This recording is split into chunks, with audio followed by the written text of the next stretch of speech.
Raditu billahi robba wa bil islami dina wa bi Muhammadin nabiyyan wa rasula. Rabbi zidni ilman warzuqni fahman. Ya Allah, tambahkanlah ilmu dan berilah aku kefahaman. Berdoa selesai. Oke, assalamualaikum warahmatullahi wabarakatuh. Waalaikumsalam warahmatullahi wabarakatuh. Bagaimana kabarnya? Alhamdulillah, luar biasa. Allahu Akbar. Oke, pada pertemuan kali ini kita belajar tentang fotosintesis. Oke, sebelum kita belajar fotosintesis, kita seperti biasa mengabsen terlebih dahulu ya. Oke, kita lihat siapa yang tidak hadir. Rekan, Wiwin, Kasmianti, Akir, Restu, Najwa, Sabrina, Adeva, Khairul.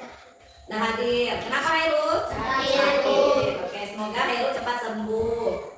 Oke, selanjutnya sebelum kita masuk ke materi, kita ada beberapa hal yang harus kita capai dalam pembelajaran mengenai fotosintesis ini. Yang pertama, kita dapat mengetahui atau dapat menjelaskan apa itu fotosintesis. Kemudian, kita dapat menyebutkan bahan dan hasil dari fotosintesis. Kemudian, mengidentifikasi faktor-faktor apa saja yang tepuk semangat.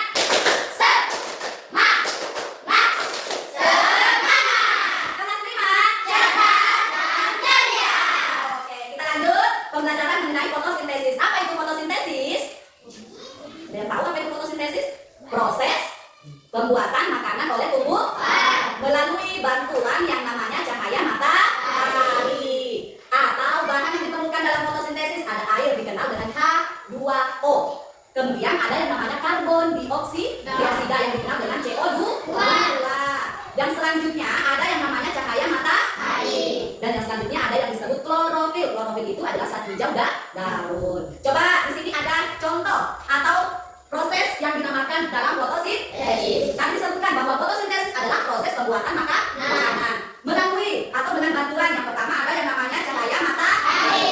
Cahaya matahari masuk ke daun. Kemudian ada yang dinamakan dengan klorofil. Nah, klorofil itu adalah zat hijau yang ada di dalam daun. Jadi dari cahaya matahari menyerap masuk ke daun. Kemudian ada yang dinamakan dengan karbon dioksida. Karbon dioksida itu berasal dari gas yang dihembuskan manusia. Selain manusia apa lagi?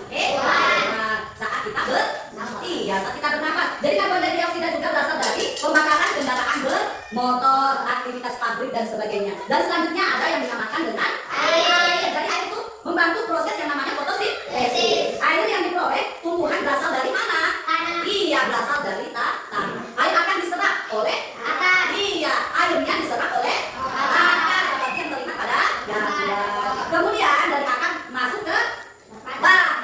Lalu setelah batang tumbuh termasuk daun. Jadi prosesnya yang pertama itu airnya itu berasal dari tanah. Kemudian akarnya menyerap air yang ada di dalam tanah. Kemudian dari akar naik ke batang, dari batang menjadi daun. Dari daun menjadi bunga. Dari bunga menjadi buah. Itulah proses fotosintesis. Mengerti? Oke, di sini Ibu akan mengajak kalian melihat atau menonton sebuah tayangan tentang proses tumbuhan mendapatkan makanan. Sangat luas adalah hutan yang terdiri dari perkebunan dan tumbuhan. Ini menjadikan Indonesia sebagai negara yang memiliki hutan terluas ketiga di dunia setelah Amazon dan Kongo. Karena itulah Indonesia dijuluki sebagai salah satu paling dunia karena luasnya hutan menunjang kehidupan kita di dunia. Ya, Kasmi. Kok bisa hutan yang terdiri dari pepohonan dan tumbuhan menunjang kehidupan kita semua?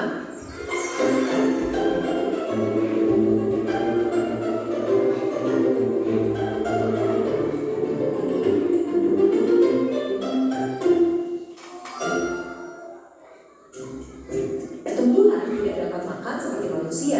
Mereka tidak memiliki sistem pencernaan, bahkan tidak memiliki mulut.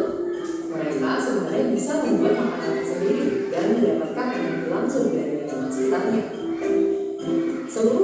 yang membutuhkan 3 hal dasar untuk membuat makanan, yaitu air, karbon dioksida, dan cahaya matahari. Bagian akar pada tumbuhan membantu memperoleh air dari bawah tanah dan mengirimnya bersama mineral, getah, daun, dan seluruh bagian tanaman. Karbon dioksida yang tidak lain adalah gas yang kita temukan di udara, kemudian akan masuk ke dalam tumbuhan melalui lubang kecil yang terletak di bagian bawah yang kita sebut stomata. Tumbuhan akan membuat makanan berupa gula dari air dan karbon dioksida yang telah diolahnya dengan menggunakan mesin khusus yang hanya dimiliki oleh tumbuhan, yaitu klorofil. Klorofil dapat menangkap energi dari cahaya matahari dan menggunakannya untuk mengubah air dan karbon dioksida menjadi gula. Proses ini yang kita sebut sebagai fotosintesis, yang diambil dari kata foto yang artinya cahaya dan sintesis yang artinya pembentukan. Gula yang dihasilkan dapat digunakan langsung oleh tumbuhan atau disimpan dalam bagian lain seperti buah yang sedang kita konsumsi. Selain gula, produk lain dari fotosintesis adalah gas oksigen yang akan keluar melalui stomata ke udara. Kemudian kita hirup dan gunakan untuk bernafas. Sekarang kita tahu tumbuhan menggunakan air dan karbon dioksida dari lingkungan untuk membentuk gula dan oksigen yang penting untuk kita. Kita hanya bisa hidup apabila ada tumbuhan. Makanan yang kita makan dan udara yang kita hirup sebenarnya diberikan oleh tumbuhan kepada kita. Kalau kalian penasaran lebih lanjut mengenai fotosintesis, kalian bisa tonton di aplikasi Genius di playlist. Oke, sudah melihat tayangannya? Sudah, Bu. Sudah mengerti atau sudah mengetahui apa itu fotosintesis? Sudah, Bu. Oke, kalau sudah tahu, sekarang kita buat kelompok. Nanti di setiap kelompok menjelaskan apa itu fotosintesis, bagaimana proses dari fotosintesis, ya.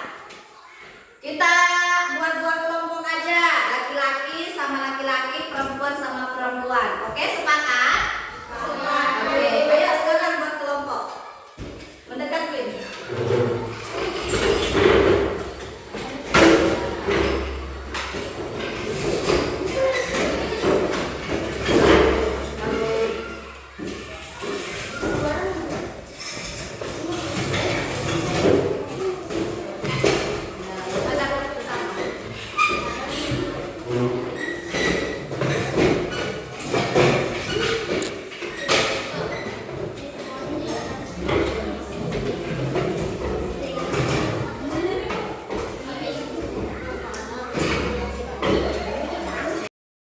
Oke, sudah selesai? Sudah, Bu. Oke, kelompok siapa yang mau maju dulu? Perempuan atau laki-laki? Oke, ayo kelompoknya Najwa. Ayo semuanya maju untuk mempresentasikan hasilnya. Ayo disimak ya. Assalamualaikum warahmatullahi wabarakatuh. Waalaikumsalam warahmatullahi wabarakatuh. Apa itu fotosintesis? Fotosintesis adalah proses di mana tumbuhan hidup membuat makanannya sendiri dengan bantuan cahaya matahari. Analogi, bayangkan tumbuhan adalah seorang koki. Daun adalah dapurnya, matahari adalah kompornya, dan air adalah bahan utamanya.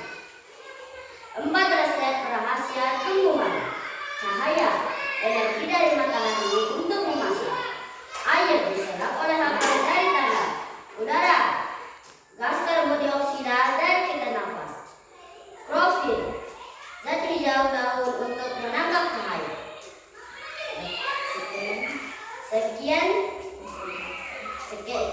Sekian presentasi dari kami.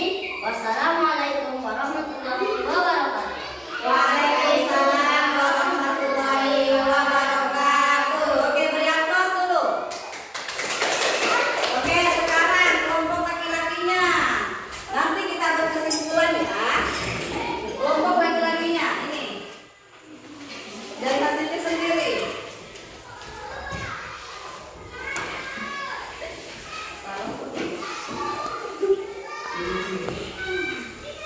Assalamualaikum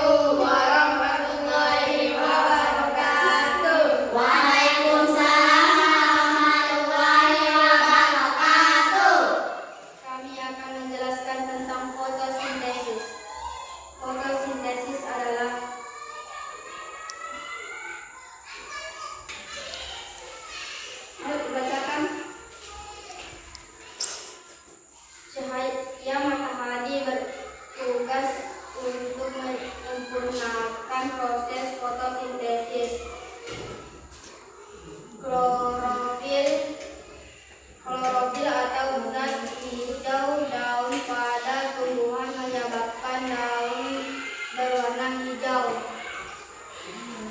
Gas karbon dioksida berasal dari gas yang dirembunkan manusia dan hewan saat bernapas. Karbon dioksida juga berasal dari pembakaran kendaraan bermotor, aktivitas pabrik, dan sebagainya.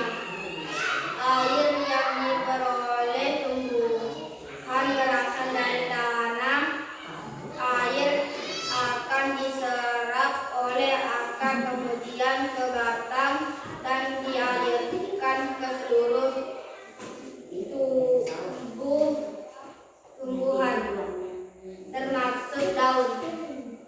Oke, sudah selesai? Sudah, silakan tutup.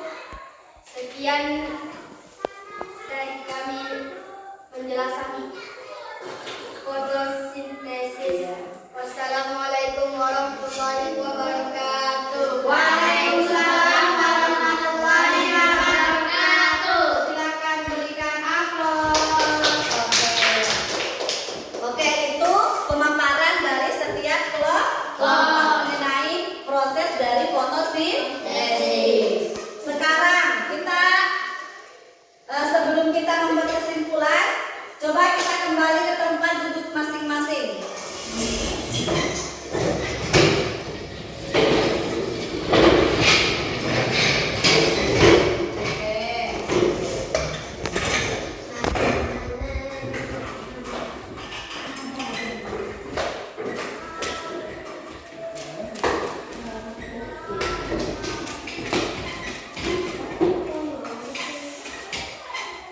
Jadi, di dalam setiap kelompok kalian tadi sudah menjelaskan tentang bagaimana dari proses fotosintesis. Jadi, di dalam fotosintesis itu terdapat beberapa kategori penting. Yang pertama ada yang namanya cahaya, apa lagi? Air, gas. Cahaya matahari. Ada berapa komponen? Empat. Apa? Cahaya, air, udara, dan klorofil. Itu 4 komponen penting di dalam proses fotosintesis. Lantas, apakah itu fotosintesis?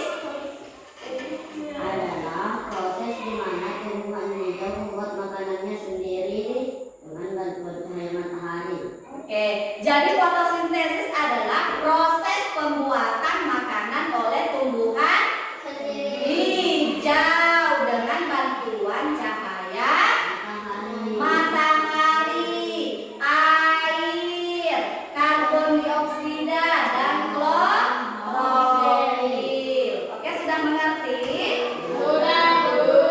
Oke, jadi kesimpulan pada pertemuan kita kali ini adalah fotosintesis itu adalah proses pembuatan makanan dari tumbuhan hijau melalui bantuan cahaya matahari.